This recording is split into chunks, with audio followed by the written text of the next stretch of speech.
السلام عليكم ورحمة الله وبركاته. أبطال أولى إعدادي عاملين إيه؟ معاكم مستر محمد رمضان مدرس الدراسات الاجتماعية. النهاردة هنتكلم عن ثالث درس عندي في المنهج، نهر النيل والحضارات القديمة في أفريقيا.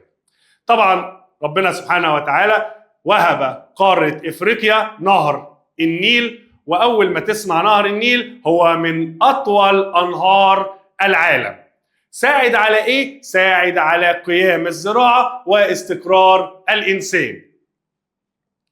طبعا لما استقر الإنسان نشأت الحضارات القديمة.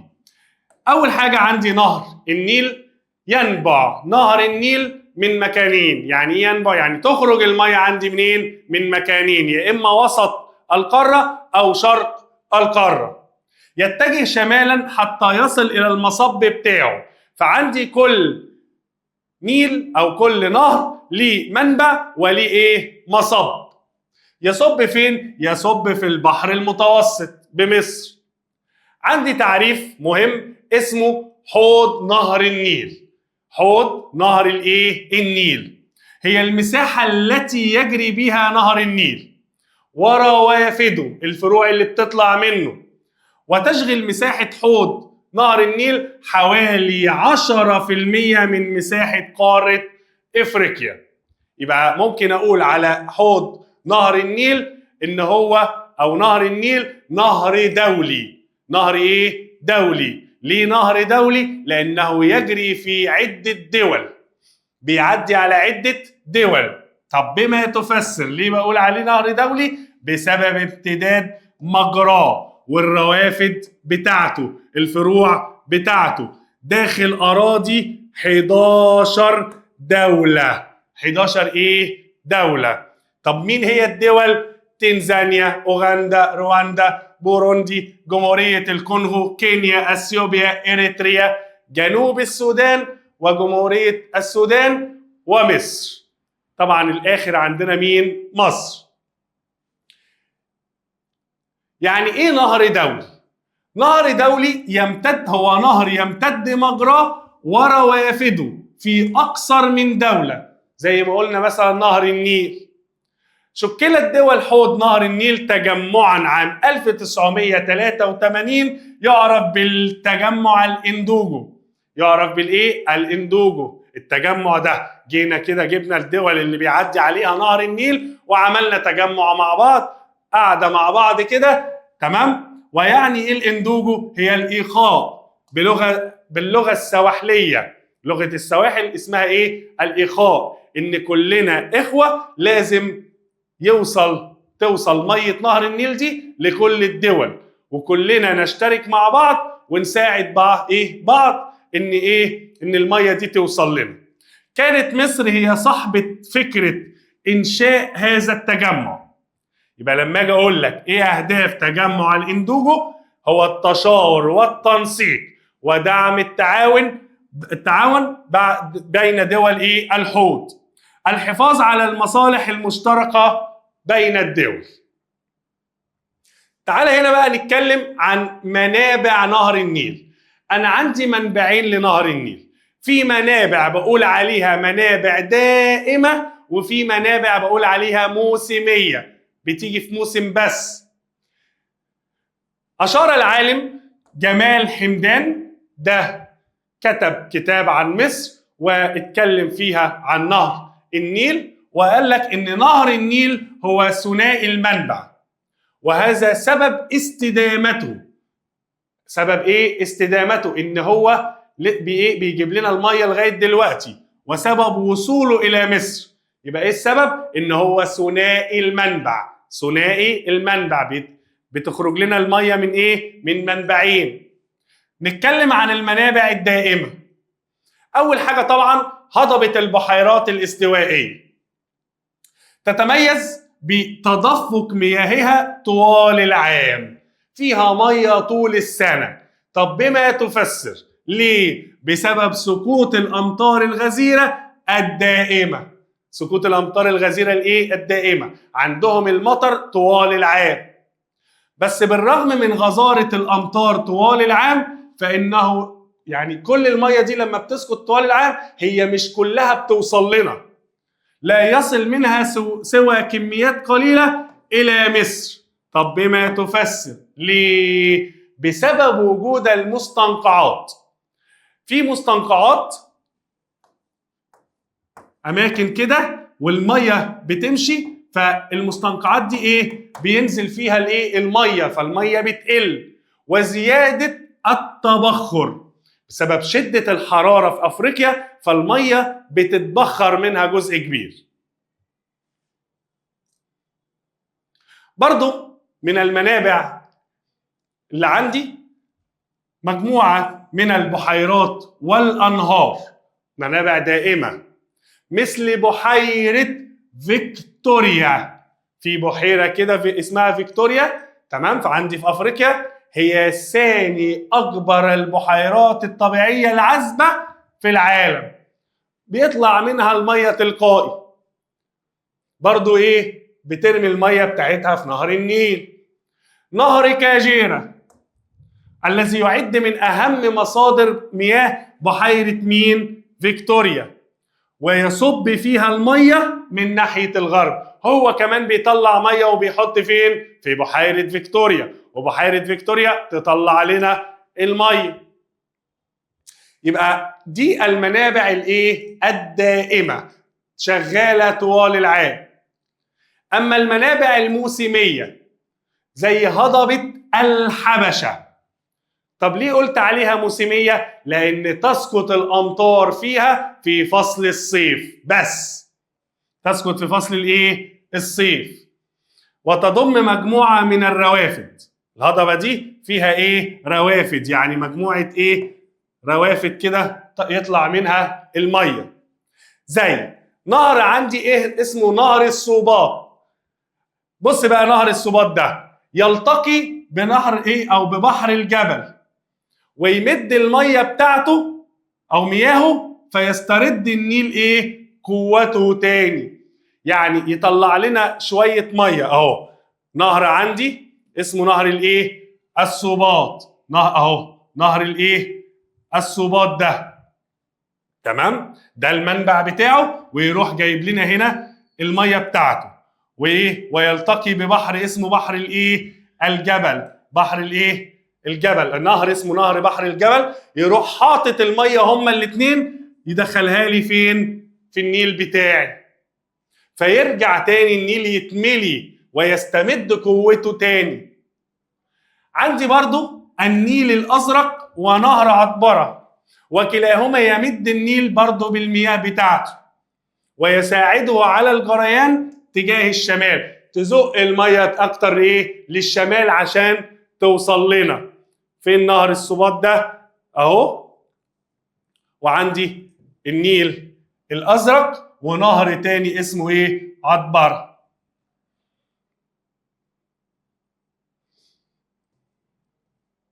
وعندي هنا بحيرة اسمها بحيرة فيكتوريا. بحيرة إيه؟ فيكتوريا. يبقى كده إحنا اتكلمنا عن المنابع الدائمة والمنابع الموسمية لنهر النيل. دور مصر بقى في تحقيق التنمية المستدامة المائية لحوض الايه؟ النيل. يعني ايه دور مصر؟ ان هي تحافظ ان المية دي توصل على طول لينا وفي نهر النيل. تسعى مصر الى تنمية واستثمار الموارد المائية بشكل مستدام، يحافظ على البيئة، ما يلوثش الايه؟ البيئة، ويراعي حقوق الاجيال القادمة. الناس اللي لسه هتيجي بعد كده تلاقي ميه، تمام؟ وده تحقيقا لمبدأ كلنا ماشيين بيه اسمه الاقتصاد الأخضر. وهنعرف يعني ايه الاقتصاد الأخضر، وهنعرف الجهود اللي عملتها مصر علشان يفضل نهر النيل شغال وجايب الميه بتاعته. بص معايا، ما المقصود بالاقتصاد الأخضر؟ هو الاقتصاد الصديق للبيئة. اقتصاد صديق للبيئة يعني ما بيلوثش البيئة، الذي يستهدف تحقيق نمو اقتصادي بس مستدام. يعني خد مية وازرع واعمل اللي انت عايزه، بس ما تخلصش كل حاجة. يبقى الايه؟ المية لسه موجودة. مع الحفاظ على البيئة وتحقيق العدالة الاجتماعية والحد من الفقر والايه؟ والبطالة. يعني ما فيش حد مثلا يروح حاجز المية بتاعته عن اي بلد ويستفيد بيها لوحده.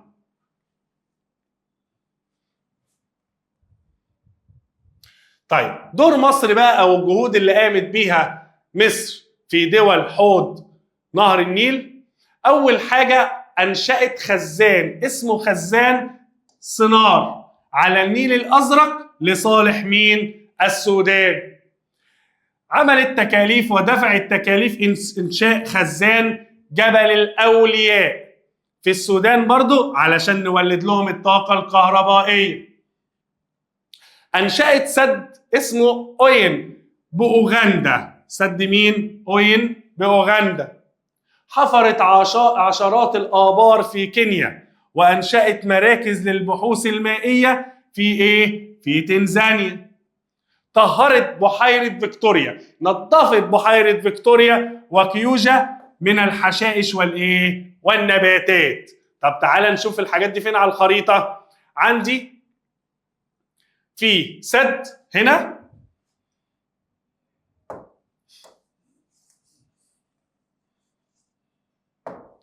في سد هنا عند نهر عطبرة اسمه ايه؟ سد صنار. سد ايه؟ صنار. الناحية التانية عند النيل الأبيض في خزان اسمه جبل الأولياء. طيب وفي بحيرة مهمة جدا اسمها بحيرة تانا. بحيرة ايه؟ تانا. عملت سد، مصر برضو شاركت في سد اسمه سد مين؟ اوين بأوغندا. اوين بايه؟ بأوغندا. يبقى دي الجهود اللي قامت بيها مصر عشان تحافظ على استدامة نهر النيل ويفضل موجود للأجيال القادمة. طبعا غير كده حصلت اتفاقيات دولية وإقليمية يعني بين الدول اللي في القارة للمياه الايه؟ الدولية. مصر طبعا تهتم او الدول تهتم المشتركة في نهر واحد كلها ان هي تضع اتفاقيات تنظم عمليات استخدام مياه النهر. طبعا كل دولة من دول عايزة ان مية النهر توصل عندها، فحطت اتفاقيات زي ايه؟ وضعت الامم المتحدة اتفاقية قانون تنظيم استخدام المجاري المائية في الاغراض غير الملاحية، والتي تنظم استخدام مياه الانهار وتنميتها وادارتها وحمايتها، والعمل على تحقيق الانتفاع الامثل والمستدام به للاجيال الحاليه والمقبله اللي جايه. مصر بقى قامت مصر ودول حوض النيل بعقد عده اتفاقيات بشان تنظيم واداره وتنميه مياه نهر النيل، زي اتفاقيه 1929. بتقول ايه الاتفاقيه؟ نصت على التزام دول حوض النيل، الدول اللي بيعدي عليها ايه؟ نهر النيل، بعدم القيام باي مشروعات على نهر النيل بغير اتفاق مسبق مع مين؟ مع مصر، عشان ما نتضرش احنا وما يوصل لناش الميه. اتفاقيه 2015 اتفقت مصر واثيوبيا والسودان على عدة مبادئ زي التعاون والتنمية وعدم التسبب في ضرر والاستخدام المنصف والمناسب لمياه مين؟ نهر النيل. يبقى أنا عندي اتفاقيتين، اتفاقية 1929، اتفاقية 2015.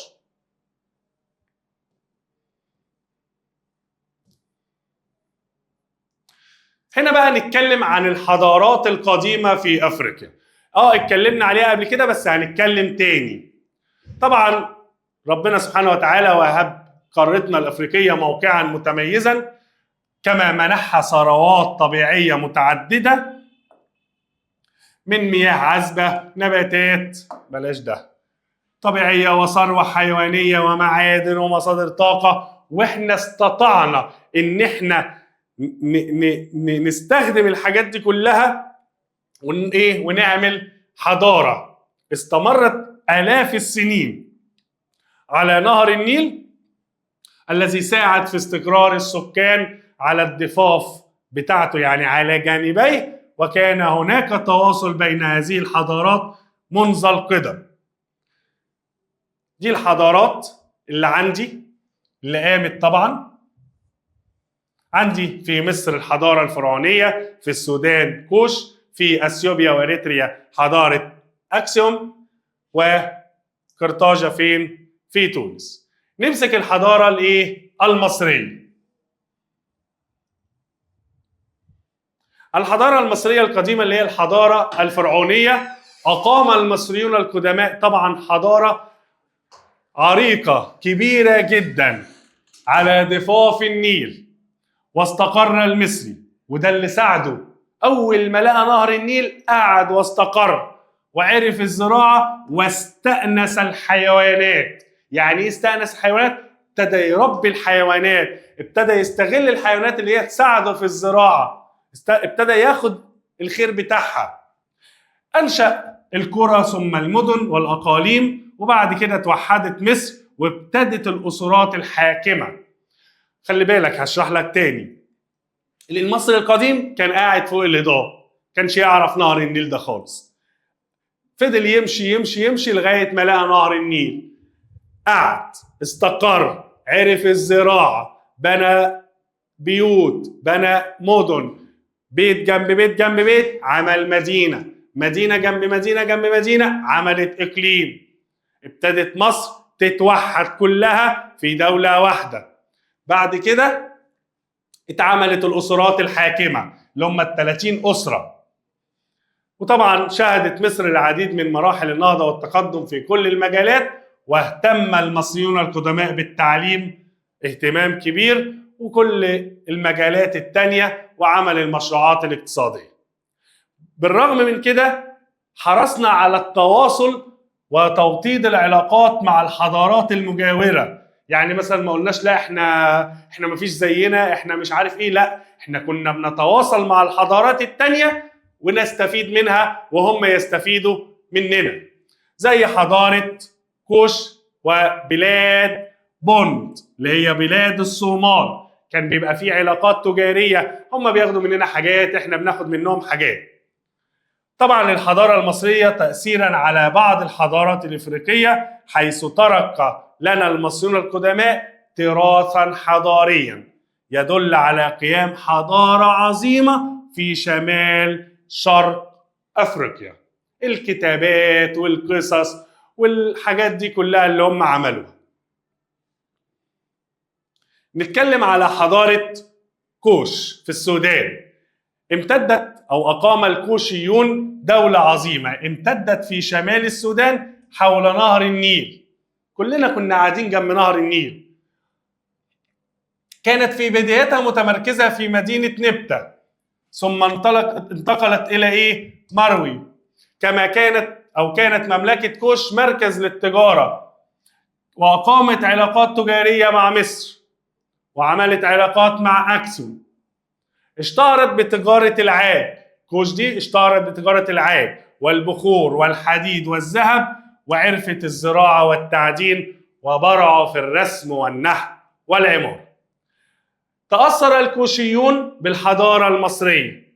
طب ازاي؟ ظهر في بناء الأهرامات والمعابد ونحت التماثيل، عملوها زينا. غير ان هم عبدوا بعض المعبودات المصرية مثل رع وآمون وأوزوريس وإيزيس. يبقى إذن إن تأثرت الحضارة كوش بالحضارة المصرية. حضارة أكسوم ظهرت في شرق أفريقيا، في إريتريا وأثيوبيا دلوقتي، بس كانوا معتمدين أكتر على النشاط التجاري، وكان ليه دور في هذه الحضارة، وكانت بمثابة مركز تجاري قوي، ملتقى تجاري، ملتقى للسفن والعديد من الطرق التجارية. كان الذهب والعاج والعطور والتوابل من أبرز صادراتها. ذهب، عاج، عطور، توابل من أبرز الصادرات، وأعلاها قيمة اقتصادية. واهتموا برضو بالزراعة وتربية الحيوانات، واشتهرت أكسيوم أيضا بصناعة الفخار وزخرفته وصناعة الزجاج. حضارة قرطاج بالقرب من تونس تختلف عن الحضارات السابقة. ليه؟ لم ترتبط بنهر النيل، ما عندهاش نهر نيل. طب قامت على ايه الحضارة؟ قامت على التجارة. طب يرجع الفضل لمين؟ للفينيقيين. مين الفينيقيين دول؟ اللي هم ايه؟ بلاد الشام، الناس اللي استقرت هناك وعملت حضارة فينيقيا. هم اللي أسسوا مدينة اسمها قرطاج في البداية على البحر المتوسط عشان يأمنوا بما تفسر ليه لتأمين رحلاتهم التجارية من فينيقيا إلى إسبانيا.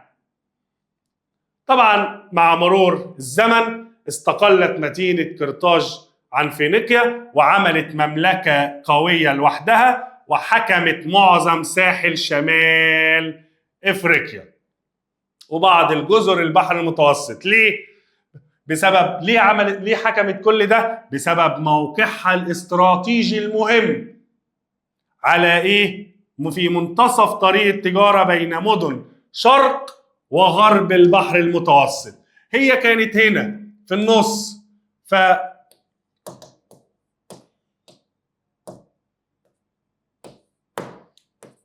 فربط بين الشرق والايه؟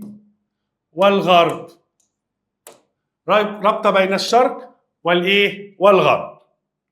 طبعا لازم ما ننساش فضل اي حضاره، ولكل حضاره من الحضارات دي ليها تراث ثقافي يميزها في الفنون، في الحرف، في العادات والتقاليد، في الملابس والاكلات الشعبيه وغيرها. فلما نيجي نتكلم عن الحضارات نعرف ان لكل حضاره ايه؟ فضل على الإنسانية. لكل حضارة فضل. انت اخترعت الكتابة، ده اخترع أدوات، ده برع في حاجة، فكلنا استفدنا من بعض. كده احنا خلصنا الدرس. أشوفكم على خير، والسلام عليكم ورحمة الله وبركاته.